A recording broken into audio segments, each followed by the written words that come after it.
Proverbs chapter 18 verse 14 says, "The strong spirit of a man sustains him in bodily pain or trouble, but a weak and broken spirit who can raise up or bear."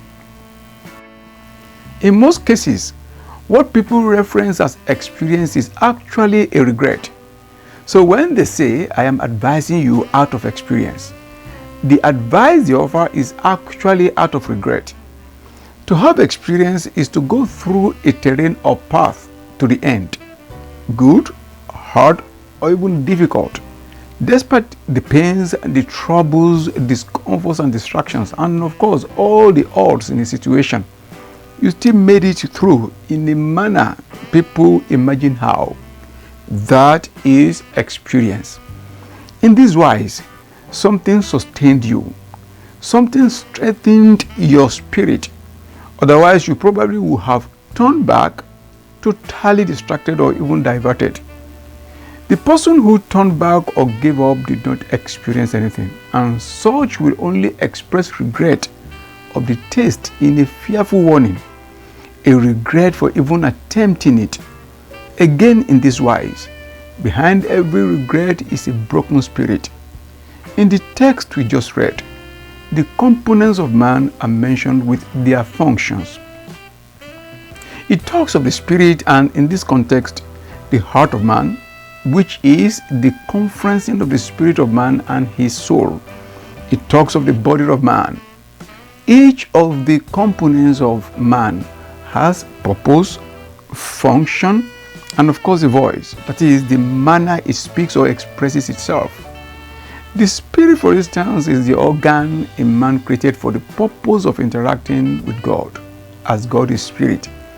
It is the candle of God in man to search inside of man, the instrument of praying the will of God.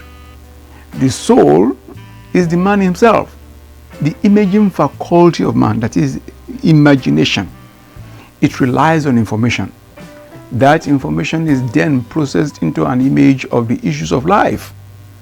With the body, we interact with the physical using the five senses. Each of these elements has its own voice. The voice of the spirit of man is his conscience. The voice of the soul of man is his reasoning. Reasoning consists of thinking, emotionally reacting, and willfully acting. And the voice of the body is feeling. The feeling of pains, reacting in fear, and acting by decision. They all interact with each other through their various voices. The soul is now the real issue.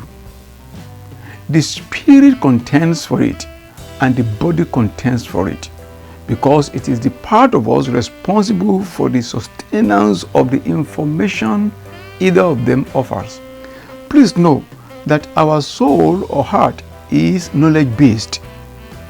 Our intellect is there, and whatever information it receives, the knowledge in this department is used to process it by imagination, envisaging. For instance, if there is a pain somewhere in a delicate part of our body, the body speaks in feeling, and the next thing is that the person starts imagining one sort of terminal disease, picturing some known person who had such complaints in the past. But the person who receives information from the Spirit uses the Word of God to picture himself or herself giving testimony over the feelings based on what God says and seeing himself overcoming the situation. Therefore, if the information comes from the Spirit or the flesh, it is left for the soul to reason it depending on the richness of the type of knowledge within. Reasoning is an act of processing a word or information into an image by thinking. If the heart is filled with the report or testimony of God, His goodness, His ability, grace, and all His attributes, it makes a strong spirit, and such is sustained through problems into victory.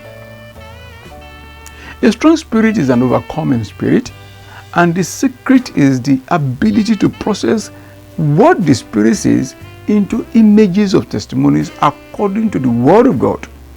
But if the report is from the world, it comes envisaging unfortunate likenesses.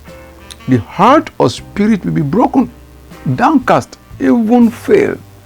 The conscience speaks life, and the body speaks fear. The psalmist so much cherishes the word of God that he said he has understanding more than his teachers. To hear the Spirit and understand it, enrich your heart with the word of God. It is medicine to the soul and health to the flesh. Parents need to emulate David, who prayed for a perfect heart for his son Solomon, as the crow of the cock reminds us in 1 Chronicles chapter 29 verse 19, which says, "And give unto Solomon my son a perfect heart, to keep thy commandments, thy testimonies, and thy statutes, and do all these things, and to build the palace for the which I have made provision."